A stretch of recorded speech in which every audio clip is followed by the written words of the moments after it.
And when the angels, the sons of heaven, beheld them, they became enamored of them, saying to each other, Come, let us select for ourselves wives from the progeny of men, and let us beget children. Then in chapter LX 3, I saw also other countenances in that secret place. I heard the voice of an angel saying, These are the angels who have descended from heaven to earth, and have revealed secrets to the sons of men, and have seduced the sons of men to the commission of sin. Showing that not only did they seduce women, they also seduced men, which is said much later. Back at the earlier chapter of chapter V2, or I believe that's chapter 7, back at that chapter that mentions the seduction of women by the angels, it also says, Then they took wives, each choosing for himself whom they began to approach, and with whom they cohabited, teaching them sorcery, incantations, and the dividing of roots and trees. So, in this mythology, sorcery was taught by angels, and the origin of sorcery was from the angels who seduced mankind. What I believe as a sorcerer is that demons are essentially just the other side of angels, or that a lot of the demons are can also be viewed as angels. And I also believe that a lot of these demons and angels are just a more monotheistic-ified lens for ancient pre-Abrahamic polytheistic and pantheistic deities. I think that a lot of the deities, for example, Leviathan and Behemoth, both of whom are also mentioned in the book of Enoch, these two deities actually come from Canaanite mythology.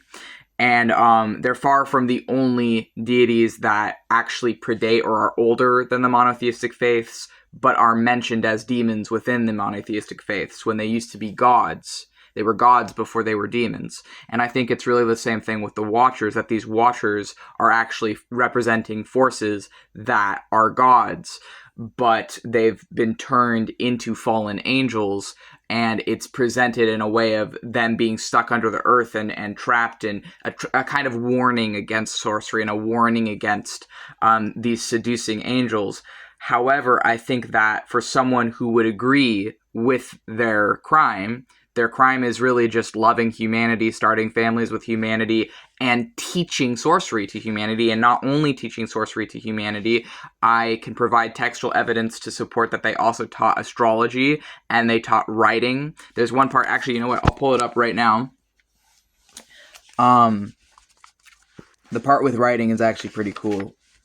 So this angel's responsible for teaching writing to mankind in this mythology. The name of the fourth is Penume.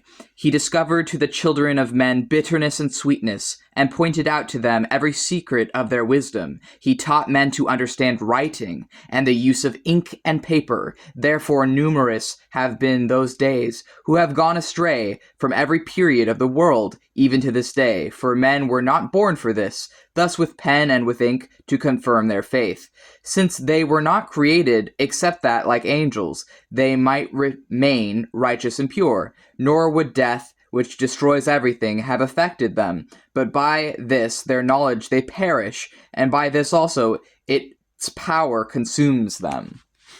So humanity learning writing is framed as a sin, something we weren't supposed to learn, but this angel Penume taught it to us.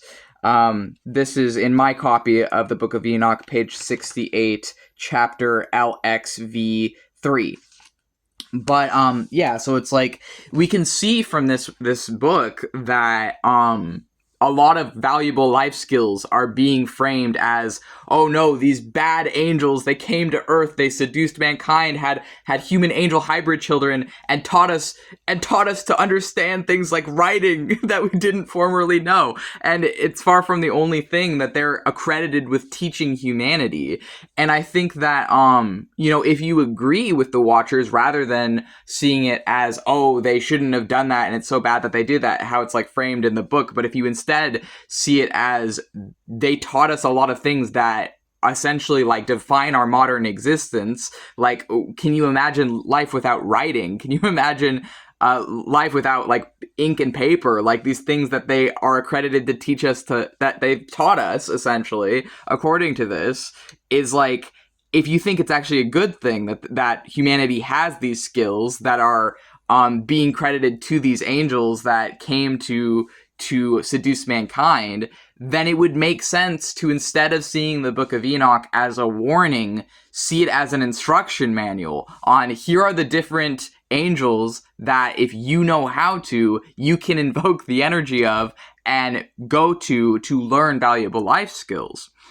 And I think that actually, like, sitting down and reading this book rather than like listening to it through audio, how I was before, I'm retaining a lot more of it this time around. And I feel like, as a sorcerer myself, what I feel like it's kind of made me believe is that a lot of demons and angels not only are like actually connected to like pre-monotheistic deities, because, I mean, the Book of Enoch itself, despite being a Judeo-Christian text, is actually predates both Christianity and Judaism, which is why I feel confident as a sorcerer that I can actually use this as a primary source for my own theistic Satanism, since this is the origin story of Satan and demons and sorcerers. So as someone who claims to be a sorcerer, I think it makes sense to use this as one of my sources.